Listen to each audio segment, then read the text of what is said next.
Assalamualaikum warahmatullahi wabarakatuh. Kami dari Universitas Tanjung Pura, Prodi Agroteknologi, Fakultas Pertanian.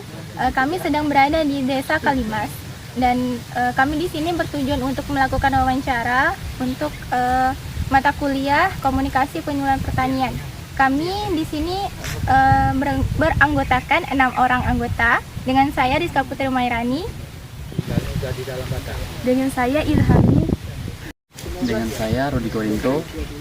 Ya, Stefano Sarison Tambunan. Oke, saya Arja Ari Gunawan. Dengan saya Upa Christian Davidson Stompul. Oke, selamat pagi, Pak. Selamat pagi. Mohon maaf sebelumnya mengganggu waktunya. Kami mahasiswa dari Universitas Tanjung Pura, dari Fakultas Pertanian.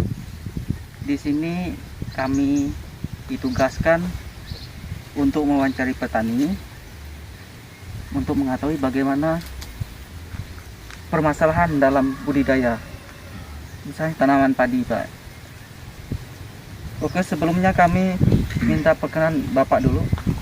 Saya perkenalkan, nama saya Imade Suparwata, umurnya 43 tahun. Oke. Ini selain dari petani, apa pekerjaan sampingan dari petani padi ini, Pak? Ya, pekerjaan sampingan selain petani ini, saya ada juga berkebun sayur. Kebun sayur juga ada. Selain itu juga ada kebun kelapa. Selain padi tadi. Itu aja sih, nggak banyak benar. Untuk petani padi ini Bapak udah berapa lama, Pak? Oh, untuk bertani, saya mulai berkecimpung di pertanian padi ini sudah 22 tahun. Oh, 2 tahun. Ya, tidak lama. Karena dulu kan orang tua saya kesini sekitar tahun 78. Saya meneruskan orang tua saya di tahun 2000. Untuk lahan yang digunakan ini termasuk lahan sawah kah atau pasang surut, Pak?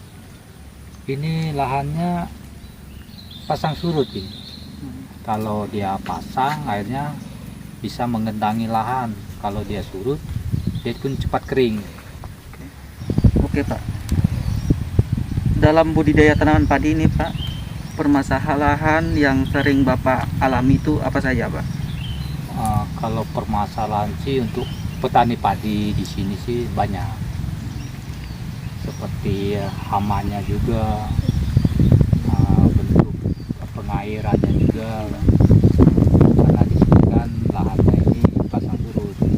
Kalau pengairannya tidak lancar, airnya pasti menggenangi. Itulah kendalanya. Tapi yang signifikan ini adalah hama yang terlalu banyak, seperti tikus, burung juga, belalang, ulat yang biasa makan di batang padi itu, penggerek batang. Iya. Kalau kami di sini kan biasanya menyebutnya ulat pasa. Itu yang paling banyak. Yang paling banyak memang ya mungkin belalang sangit inilah. Iya, Pak. Untuk walang sangit ini pengendalian yang sering Bapak lakukan bagaimana, Pak? Kalau belalang sangit ini, sepengetahuan kami di sini kan, kami hanya sepengetahuan kami lah sebagai petani di sini, itu kami memakai pestisida dengan berbagai macam jenisnya.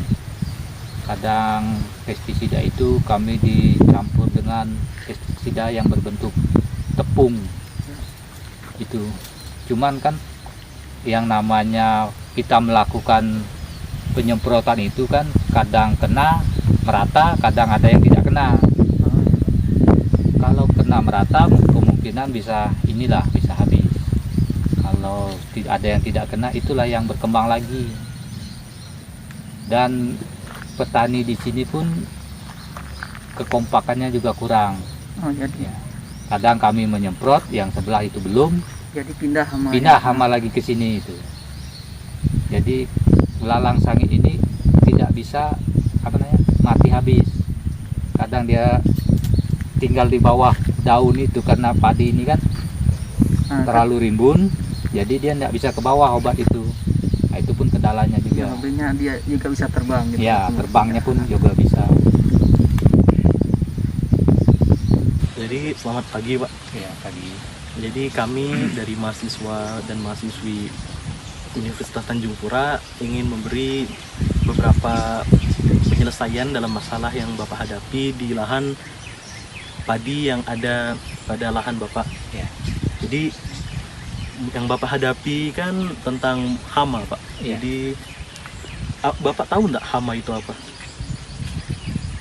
Kalau sebatas kami ini sih hama adalah ini sebuah serangga yang merusak tanaman kami. Itu aja sih.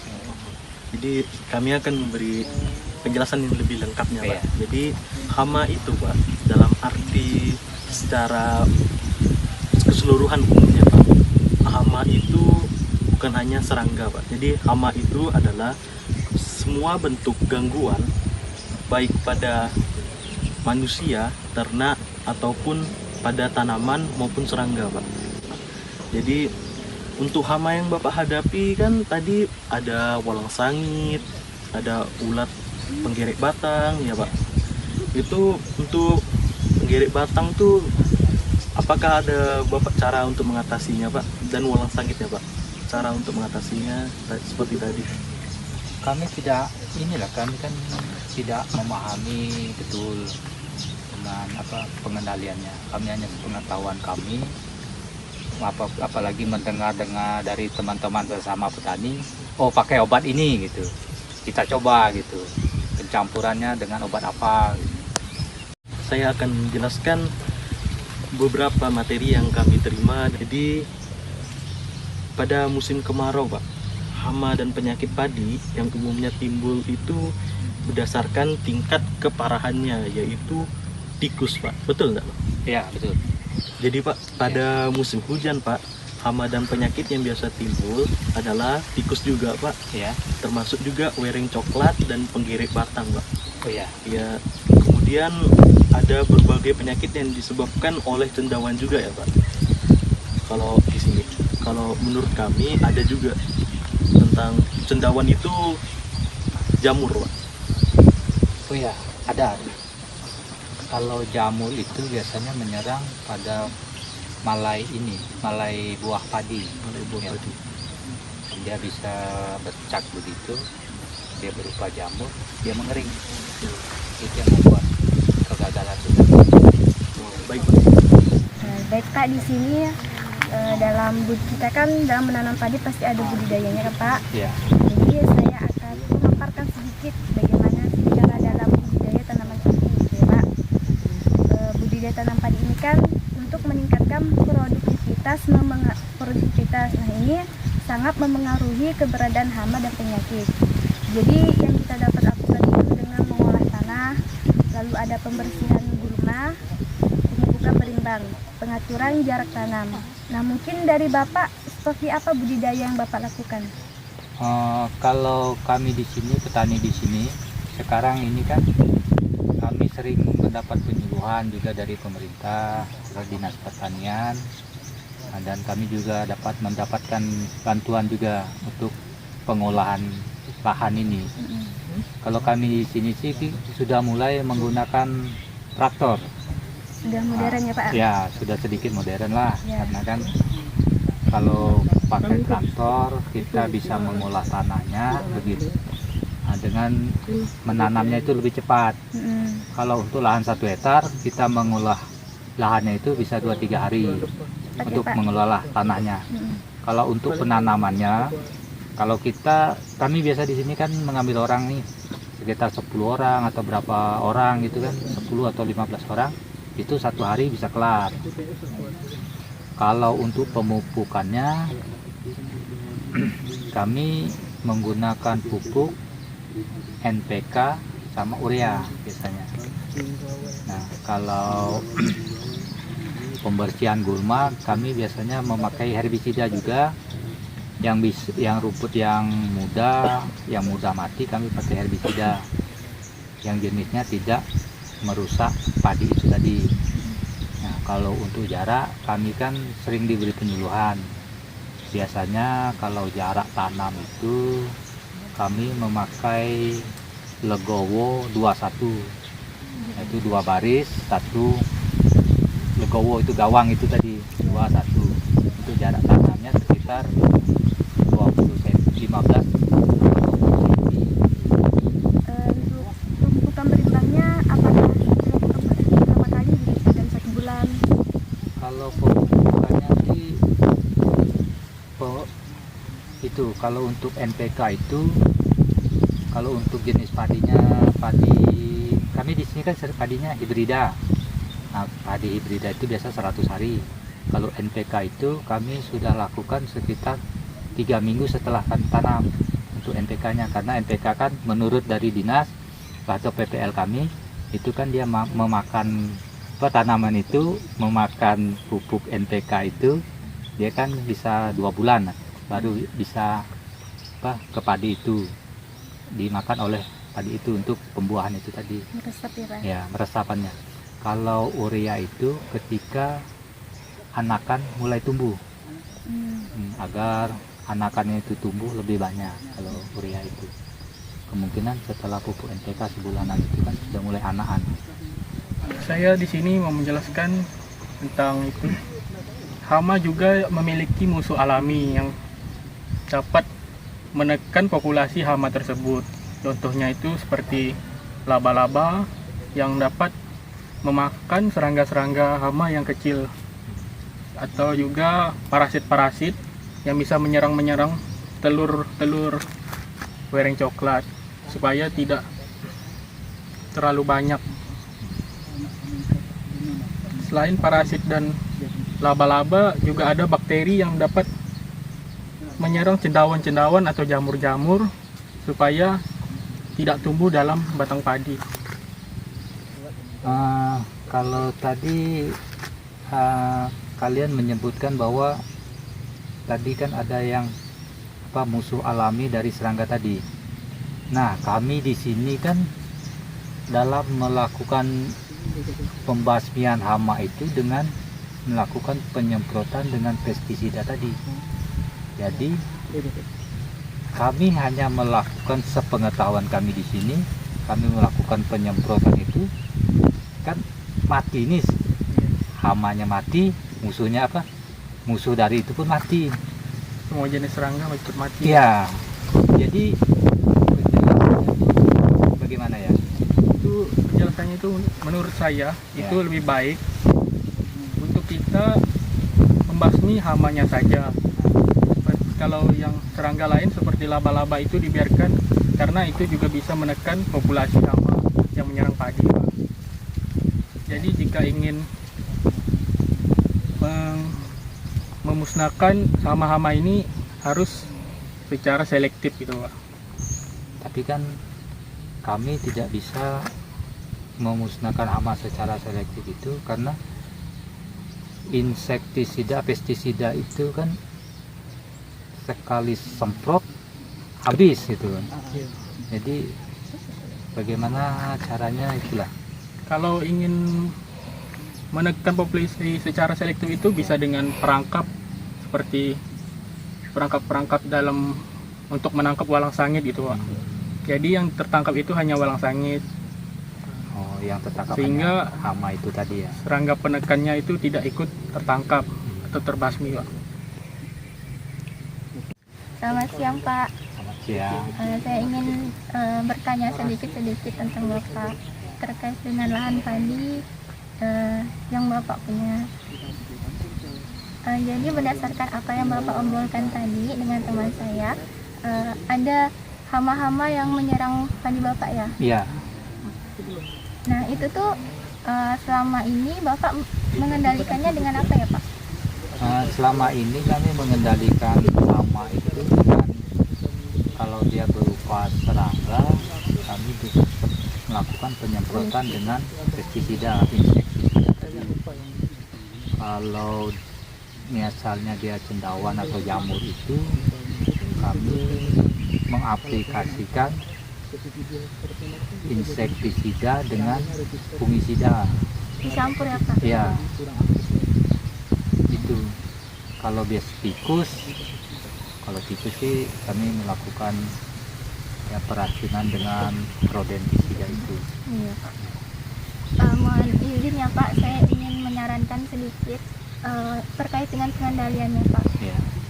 Saya tidak menyarankan kepada Bapak untuk menggunakan insektisida secara berkelanjutan karena itu dapat menyebabkan ledakan hama Pak. Jadi ledakan hama itu terjadi karena insektisida disemprotkan terus-menerus, kemudian lama-kelamaan hama itu dapat tahan oleh insektisida itu Pak. Jadi kalau disemprotkan terus-menerus, hama itu tuh tidak mati Pak jika disemprotkan lagi. Jadi saya menyarankan kepada Bapak untuk menggunakan perangkap Pak. Terlebih untuk pengendalian hama walang sangit Pak. Nah, untuk perangkapnya sendiri bisa dijelaskan sama teman saya. Ya. Oke, baik Pak. Untuk masalah pengendalian, kami ada program. Program ini program pengendalian alami Pak, di mana nanti kita di sini membuat alat perangkap ya terbuat dari botol Pak. Botol ini nanti kita lubangnya di atasnya, tutupnya kita lubang juga. Nanti kita masukkan kayak tusuk sate itu. Tusuk sate itu kita tusuk itu pakai binatang kayak dari siput tuh Pak. Kita sumbuk situ, simpan situ dia sampai dia busuk Pak. Jadi kalau dia busuk, jadi mengundang hama itu datang ke situ Pak, masuk ke situ perangkap itu.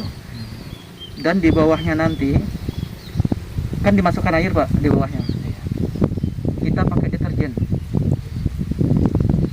Hama itu katanya sih, hama itu kalau udah makan itu kena ada deterjen, nanti hama itu pusing jadi mati jatuh ke bawah. Nah, itu dipasang dalam 1 hektar tuh bisa menggunakan 12 perangkap Pak. 12 Nah, dipasang sisi tengah sisi Pak. Tuh. Kalau 1 hektar itu jarak perangkap itu, anggaplah lahan ini sekitar 150 meter panjangnya. Kalau lebarnya kemungkinan sih 25 meter. Itu mau berapa panjang? Jadi jaraknya sekitar 20 meter Pak. 20 meter. Nah. Masangnya juga menggunakan lanjaran Pak, di atas padi gini. Oh, di atas Nah. bagus sih itu. Nah. Karena kalau Mengurangi biaya juga kan. Nah. mengurangi biaya, karena sekarang biaya pestisida terlalu mahal. Bagus itu. Nah, Dan tidak ada efek samping juga kan. Nah. apakah itu bisa mengurangi sekitar berapa persen dari Ini bisa mengurangi sekitar 70% lah Pak. 70%? Nah, kalau nanti misalkan ada terjadi ledakan hama, itu baru bisa menggunakan pestisida Pak. Nah, Kalau ledakan hama sih kemungkinan kan ya tidak begitulah kan, karena yang tidak nyampai ke sana itulah yang berkembang biak. nah, Tapi kan tidak terlalu banyak. Kalau sudah 70% itu berarti kan nggak banyak lagi lah, berarti kan pestisidanya pun sedikit aja kita ini kan. jadi kalau kita melakukan pengendalian ini dari awal kan otomatis tidak akan terjadi ledakan hama sebenarnya. Iya. Nah, karena udah ada dini. Ya sih, bagus sebenarnya. Nah. Oke, cukup sekian Pak. Ini cuma metode dari kami yang bisa Bapak terapkan nantinya Pak. Pak, penjelasan walang sengit ini kan saya akan menjelaskan gejala dan serangan walang sengit ini kan. Walang sengit merupakan hama umum yang merusak kulit